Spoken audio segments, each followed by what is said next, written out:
Sa ngayon, tuturo ko kung paano mag-load ng signal using Telepreneur Corporation through web loading tool. First step, para makuha natin ang PIN number, punta tayo sa write message and type mobile number space code then send to gateway. Ito pong mobile number is ito yung number nyo mismo or yung activated SIM nyo para dyan po isesend ang PIN number. Tas itong code is kung magkano ang ipapaload ni customer sa'yo. For example, SD200, SD300, and so on. So ito, gawin na natin. Punta tayo sa write message, i-type natin ang mobile number natin, then space, then code. Ang papaload nila sa akin is SD300.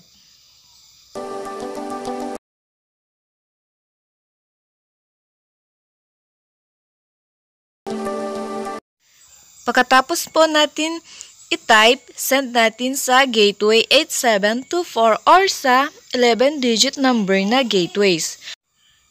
Tapos, may lalabas na confirmation na credited sa ating number. Pagkatapos nating isend, may marireceive tayong new message. Yan po ang PIN number. I-copy natin para gamitin natin mamaya.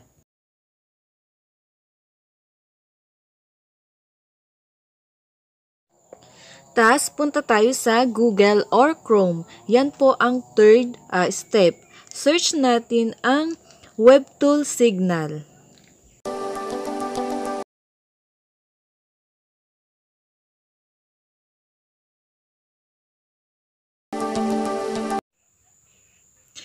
Yan po siya. Click natin.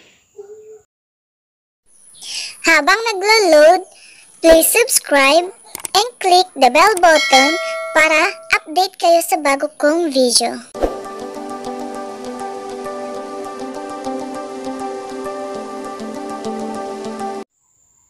Yan na po siya, prepaid account number. Diyan po ilalagay or i-type ang signal box number.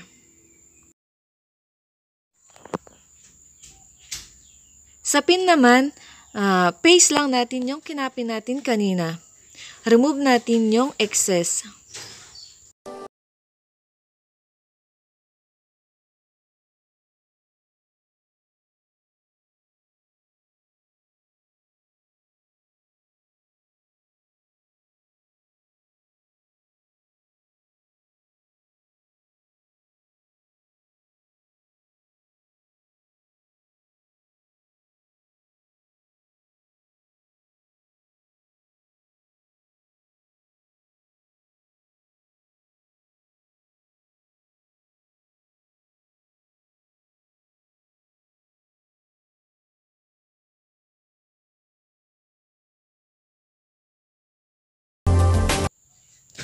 Pagkatapos, type natin ang CAPTCHA.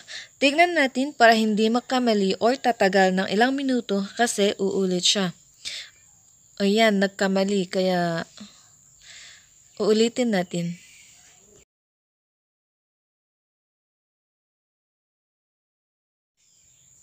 Then, click Submit.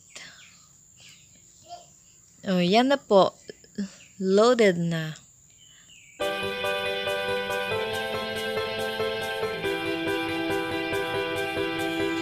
Ganyan po ang lalabas pag successfully loaded na po ito.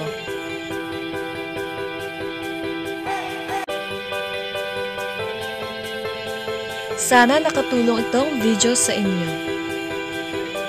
Thanks for watching!